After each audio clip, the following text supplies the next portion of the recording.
Selamat datang di channel Efek Jurnal Target. Baik teman-teman, untuk analisa minggu depan tanggal 28 November sampai dengan tanggal 2 Desember 2022. Sebelum ke pound sterling USD sama euro USD, kita bahas dulu untuk indeksnya DXY.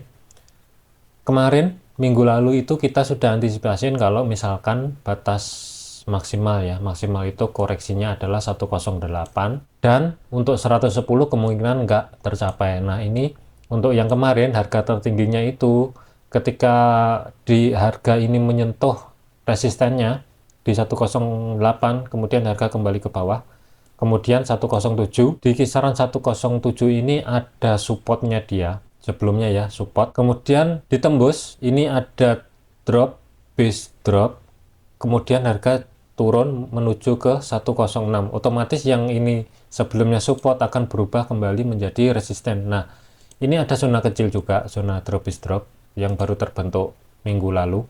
Kemudian di penutupan sekitar tanggal 24 November sampai dengan 26 November ini harga sideways saja. Proyeksi minggu depan kemungkinan ini akan sideways, kemungkinan juga market akan sepi. Kira-kira ya, kira-kira pergerakannya kemungkinan kalaupun ada koreksi pelan-pelan ngerambat ke atas masuk ke zona ini. Ini kalau di time frame 1 kelihatan zona supply. Kurang lebih batas maksimal koreksi perkiraan di 107 ada potensi drop ke bawah kembali.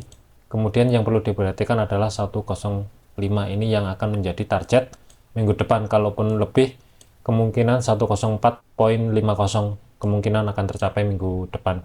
Kalau misalkan data NFP negatif, kemungkinan akan tercapai. Cuma nanti kita lihat dulu harga hari Jumat, nanti tanggal 2 itu ada NFP, jangan lupa. Senin sampai dengan Rabu, kemungkinan market masih sepi ya, karena kan masih Thanksgiving juga. Terus untuk update-nya, fundamental Fed kemarin itu kesimpulannya gini, FOMC tetap akan naikin suku bunga, cuman nggak seagresif yang sebelum-sebelumnya. Itu kan kenaikannya 75 basis point. Ada potensi itu tetap menaikkan suku bunga, tapi dikurangin, kurang lebih pandangannya adalah 50 basis point dan 25 basis point.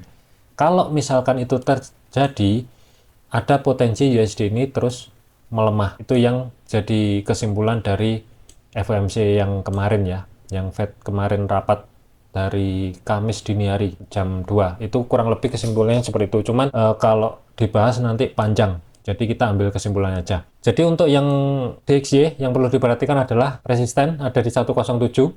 Kita antisipasiin ini juga Fibonacci ya. Coba kita cek juga dengan Fibonacci. Ini 618-nya kurang lebih sama. Yang bertumpuk ya, zona supply ada support resisten, kemudian 618-nya juga di sini. Jadi antisipasiin batas maksimal koreksi seandainya harga ke atas adalah kurang lebihnya di 107. Baru nanti yang sekarang 106, terus yang bawah 105. Ini ada zona yang sempat disentuh juga tanggal 15 November kemarin. Harga langsung kembali ke atas menuju 108, baru ini turun lagi. Akankah nanti ini akan di break atau enggak? Nanti kita cek minggu depan. Selanjutnya, pound sterling USD, proyeksi minggu depan. Ini yang kurang lebih kalau nggak salah 2 minggu yang lalu ya, analisa 2 minggu yang lalu itu targetnya adalah 1.205, ini udah tercapai, harusnya udah clear semua. Kemudian yang kemarin minggu lalu kita antisipasiin koreksi, ternyata enggak. Itu kalau teman-teman entry mengikuti pandangan ya, pandangan yang analisa minggu lalu harusnya kena stop loss. Oke, untuk yang minggu depan ini tanggal 28 sampai dengan tanggal 2 November, yang pertama ini ada zona yang sudah di break, jadi ini sudah clear, sudah beres.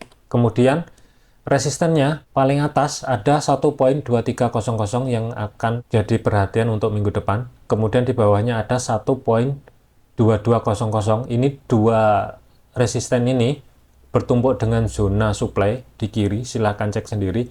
Ini masih belum disentuh sama sekali, jadi hati-hati kalau misalkan harga nanti yang pertama masuk 1.2200, kemungkinan ada potensi koreksi ke bawah, kurang lebih ya, kira-kira koreksi ke bawah, dan ini akan menjadi zona demand yang baru, kurang lebih nanti kira-kira seperti ini. Kalau zona demand-nya nanti kalau misalkan ini break di 1.2150, kemudian kemungkinan nanti akan terbentuk zona baru seperti ini.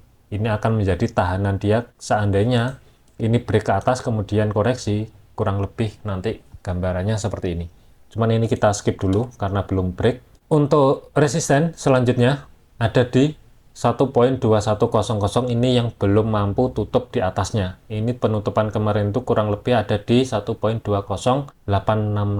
Kalau dibulatkan ya 1.2090 lah kalau dibulatkan. Untuk support ada di 1.200, kemudian di bawahnya ada 1.1950. Untuk zona demand yang bawah ini sudah tersentuh kemarin ya. Kemudian koreksinya ini nggak sampai zona demand-nya yang bertumpuk dengan support di bawah, kemudian harga kembali ke atas. Kita antisipasiin aja kalau misalkan terjadi koreksi ke bawah itu kurang lebih itu 618 itu ada di kisaran area. Nah, 618 itu perkiraan di sekitaran area ini. Yang di blok kita kasih warna biru. Nah, kurang lebih ada di sini. 50 sama 618 itu kurang lebih di kisaran area ini. Cuman untuk proyeksi minggu depan kita akan cari setup buy, setup pembelian. Itu ada dua opsi. Yang pertama, tunggu koreksi ke bawah di kisaran area antara area 1.2000 atau 1.1950 kurang lebih di sekitaran area tersebut. Nanti kita akan cek dulu, jangan buru-buru entry. Kemudian proyeksinya adalah TP1 ada di 1.2200, kemudian TP2 ada di 1.2300 untuk maksimal ya. Kalaupun lebih nanti ya bonus.